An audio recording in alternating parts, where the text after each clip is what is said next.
Assalamualaikum warahmatullahi wabarakatuh. Alhamdulillah wa syukrulillah wa la hawla wa la quwwata illa billah. Asyhadu an la ilaha illallah wahdahu la syarikalah wa asyhadu anna Muhammadan abduhu wa rasuluh la nabiyya wa la rasula ba'dah. Allahumma sholli ala Muhammad wa ala alihi wa ashabihi wa tabi'ina ajma'in amma ba'du. Bapak-bapak, ibu-ibu, wali santri dan seluruh pemirsa rahimakumullah. Alhamdulillah, pada kesempatan kali ini Allah Subhanahu wa taala menganugerahkan kepada kita kenikmatan yang tak terhingga, sehingga diantaranya kita bisa berjumpa kembali dalam kajian yang kedua, masih terkait dengan parenting ataupun pendidikan anak. Sholawat dan salam semoga senantiasa tercurah kepada junjungan kita, uswah hasanah kita Rasulullah Muhammad Sallallahu Alaihi Wasallam, keluarga, sahabat, dan orang-orang yang senantiasa mengikuti risalah beliau hingga akhir zaman. Bapak dan Ibu yang kita hormati rahimakumullah. Pada kajian yang pertama kita telah membahas tentang bagaimana semestinya kita bersyukur atas nikmat yang telah diberikan kepada kita, yaitu berupa kita dikaruniai anak. Pada kesempatan kali ini kita akan melanjutkan bagaimana semestinya kita menjaga, merawat anak, dimulai dari bagaimana kita menyiapkan apa-apa yang harus digunakan untuk mendidik anak. Dan itu tentunya dimulai dengan adanya anak itu sendiri. Bapak Ibu yang kami hormati, jika anak diupamakan sebuah tumbuhan yang kita tanam di kebun atau di ladang ataupun di sawah, maka bapak ibunya adalah benih dan lahan itu sendiri. Maka ketika kita menginginkan seorang anak yang bisa tumbuh dengan subur, yang kelak berbuah dengan baik, yang kita artikan sebagai anak yang solehah, anak yang berkualitas dari sisi hidupnya, baik di dunia maupun di akhirat, maka kita terlebih dahulu harus menyiapkan lahan dan bibitnya yang berkualitas juga. Lahan yang subur, bibit yang unggul, itulah yang harus kita siapkan sebelumnya. Ini tentunya berproses sejak sebelum kita melakukan pernikahan. Namun tidak ada terlambatnya manakala kita sekarang sudah melakukan pernikahan dan bahkan sudah mempunyai anak. Ada beberapa contoh di dalam kisah sejarah, diantaranya adalah Nabi Nuh dan istrinya.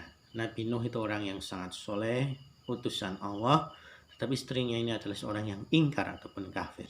Maka anaknya yang bernama Kan'an itu menjadi anak yang kafir, bahkan menantang bapaknya ketika diminta untuk naik ke kapal bahwa dia sudah masih bisa berenang menuju ke gunung yang tinggi. Fir'aun, seorang yang sangat zalim, kafir, bahkan mengaku Tuhan. Istrinya Asia itu seorang yang beriman kepada Nabi Musa dan merupakan ibu angkat dari Nabi Musa itu sendiri.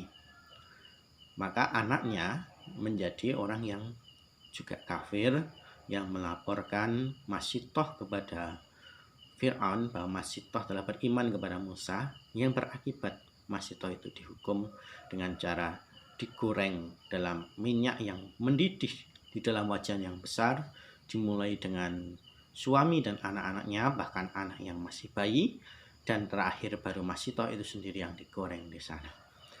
Abu Lahab dan istrinya yang tercantum di dalam Quran surat Al-Lahab, dua-duanya merupakan orang yang ingkar kepada Allah. Maka anaknya pun juga merupakan anak yang ingkar kepada Allah.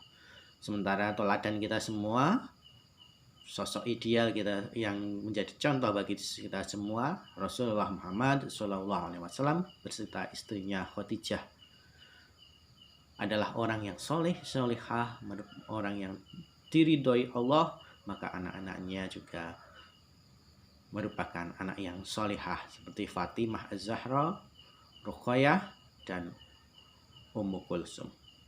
Semuanya merupakan anak-anak yang solehah. Ibu dan bapak yang kami hormati, maka ketika kita mau menyiapkan generasi yang berkualitas, generasi yang soleh dan solehah, mestinya disiapkan terlebih dahulu sejak ketika mencari pasangan hidup. Di antaranya kalau orang Jawa mengatakan bobot, bibit, dan bebet. Meskipun sering dipahami bobot, bibit, dan bebet ini adalah dari sisi kebangsawanan, dari sisi pendidikan, dari sisi kekayaan dan sebagainya. Namun sesungguhnya bobot, bibit, dan bebet di dalam Islam itu yang adalah bobot, bibit, dan bebet dalam sisi agama. Kalau Rasulullah mengatakan wanita dinikahi karena 4 perkara. Di antaranya ada harta, ada keturunan, ada kecantikan. Namun Rasulullah menggarisbawahi nikahilah karena agamanya. Pilihlah karena agamanya. Karena harta bisa habis dalam sekejap. Kita bisa mengambil contoh Qarun yang menumpuk harta yang sangat banyak namun lenyap dalam sekejap. Kebangsawanan juga bisa menjadi fitnah dalam waktu yang sekejap. Kecantikan dan ketampanan bisa hilang dalam waktu yang sekejap. Namun ketika itu dalam hal agama merupakan modal yang sangat utama bagi kehidupan dan juga termasuk di dalamnya ketika mengasuh anak-anaknya. Ibu dan bapak yang kami hormati, di samping pemilihan tadi dikatakan calon lahan dan calon benih, yaitu merupakan calon ayah dan calon ibu dan calon ayah, tentunya ketika lahan tersebut masih belum menjadi hak miliknya, maka lahan tersebut masih belum boleh diapa-apakan. Ini juga akan berpengaruh ketika akhirnya nanti kita semua mengasuh anak, maka perilaku kita sebelum menikah sebenarnya merupakan perilaku yang mempengaruhi kepada anak-anak kita.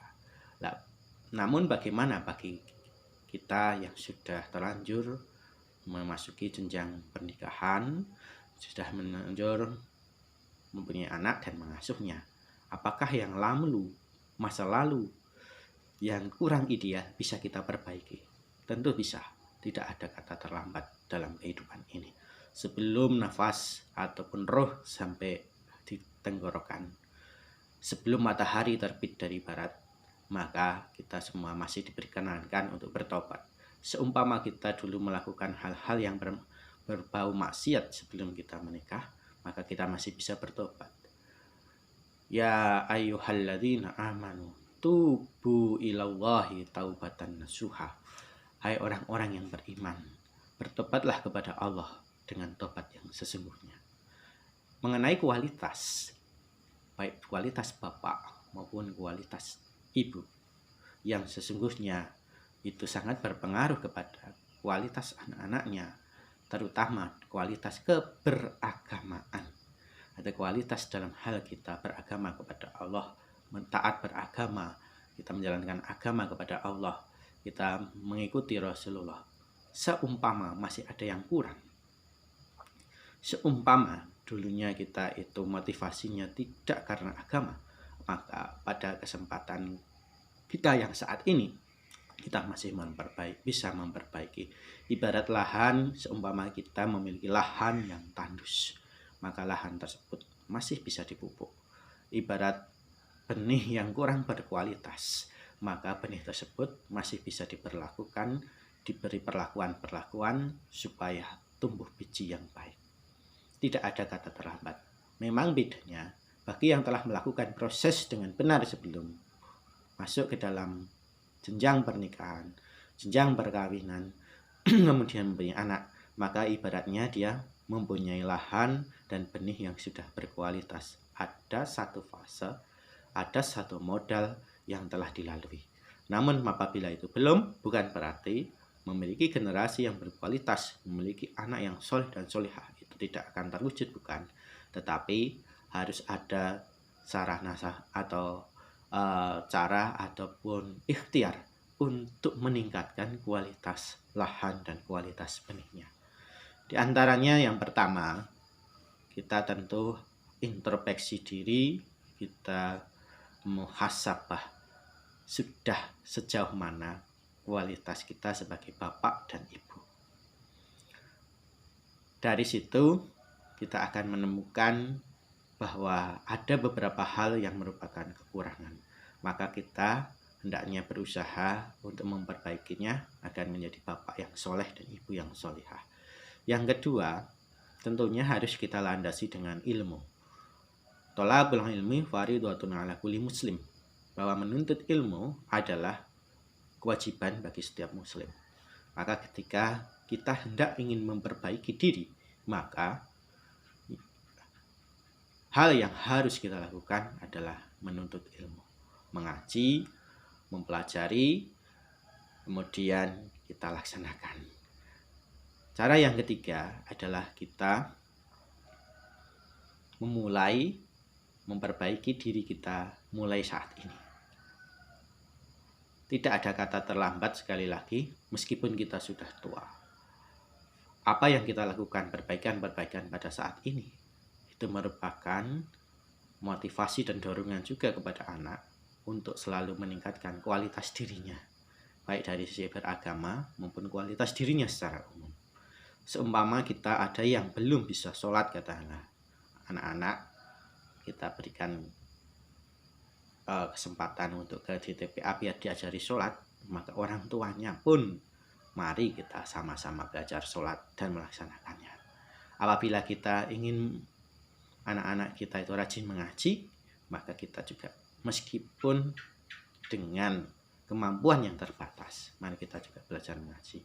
Mari kita belajar bagaimana mendidik anak dan juga bagaimana kita berakhlak dengan baik.